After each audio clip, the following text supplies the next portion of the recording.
কেউ ঘুরে ঘুরে বেআইনিভাবে স্টেডিয়ামের ভিতরে জলের বোতল বিক্রি করছেন,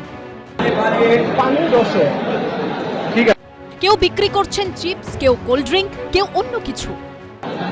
131 इसका एक का है 100 ये 200 আর এর কিছুক্ষণ পরই শনিবার যুব ভারতীতে যা ঘটে তা কলকাতার ইতিহাসে কালো দিন হয়েই থেকে যাবে।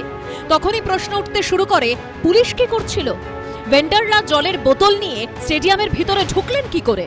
অথচ মেসির অনুষ্ঠানের আগের দিন এই বিধাননগর কমিশনারেটের ডিসি স্পষ্ট করে জানিয়েছিলেন স্টেডিয়ামে জলের বোতল নিয়ে ঢোকা যাবে না। স্টেডিয়ামের ভেতরে পর্যাপ্ত পরিমাণ জলের ব্যবস্থা থাকবে। জল কেউ প্লিজ আনবেন না।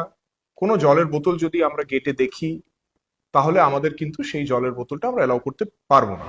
কিন্তু তার পরের দিন স্টেডিয়ামের ভিতরেই দেদারে বিক্রি হচ্ছে জল। এরপরে পুলিশ হাস্যকর সাফাই দেওয়ার চেষ্টা করলেও তা ধোপে টিকল না। আমরা যখন ওখানে গেছিলাম মাঠের মধ্যে দেখলাম অসংখ্য জলের বোতল, প্লাস্টিকের খালি বোতল ছড়িয়ে আছে, ভাঙা চেয়ার পড়ে আছে এবং টুকরো টাকরা গেট ফেটগুলো বেশ ভাঙা। তো তখন আমাদের মনে কৌতূহল হলো যে জলের বোতল এলো কী করে, কারণ আমরা শুনলাম যে আগের দিনই পুলিশ প্রেস করে বলেছিল জলের বোতল নিয়ে যাওয়া যাবে না। তখন আমরা জিজ্ঞেস করলাম যারা দায়িত্বপ্রাপ্ত ছিল পুলিশ বা ওই স্পোর্টস ডিপার্টমেন্টের, তো তারা ওদের কাছ থেকে জিজ্ঞেস করলাম। জিজ্ঞেস করার পর আরও জানতে পারলাম যে ওটার মধ্যে নাকি স্টল হয়েছিল স্টেডিয়ামটার মধ্যে।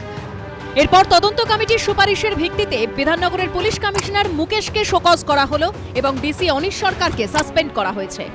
আমরা প্রাথমিকভাবে মনে করছি যে সেদিনকে যারা ওখানে মানে ডিউটিতে ছিল তারাই প্রাথমিকভাবে, কারণ এটা তো তদন্ত সাপেক্ষ, এটা ইনকোয়ারি হবে, হতেও পারে না, যাই হোক দায়ী, তা মানে তাদের রেসপন্সিবিলিটি রুলড আউট করা যাবে না। মেসির অনুষ্ঠান শুরু হওয়ার আগে থেকে শেষ অবধি পুলিশের ভূমিকা এখন কড়া প্রশ্নের মুখে। প্রশিক্ষণ, পেশাদারিত্ব। সব প্রশ্নের উত্তর লুকিয়ে আছে কালীঘাট আর ক্যামাক স্ট্রিটে। এই প্রশ্নের উত্তর অর্গানাইজারের কাছেও আছে বলে আমার অন্তত ধারণা নেই।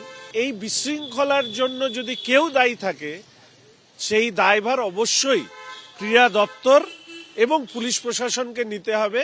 একজনের মাথার উপরে মুখ্যমন্ত্রী আছে পুলিশ প্রশাসনের, আরেকজনের মাথার উপরে ক্রীড়ামন্ত্রী অরূপ বিশ্বাস আছে।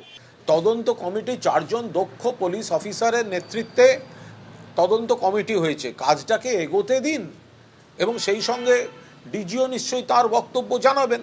সেখানে তো তাকে সেই সুযোগ, তাকে তো আপনারা দেখেছেন সরকারের প্রেস রিলিজে যে রাজীব কুমারকেও সেদিনকার ঘটনার ব্যাখ্যা চাওয়া হয়েছে।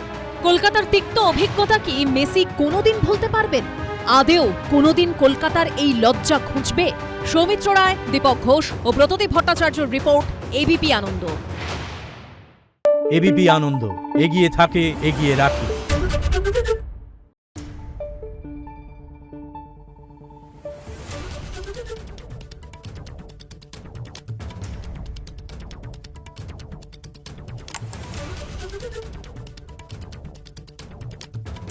Thank you.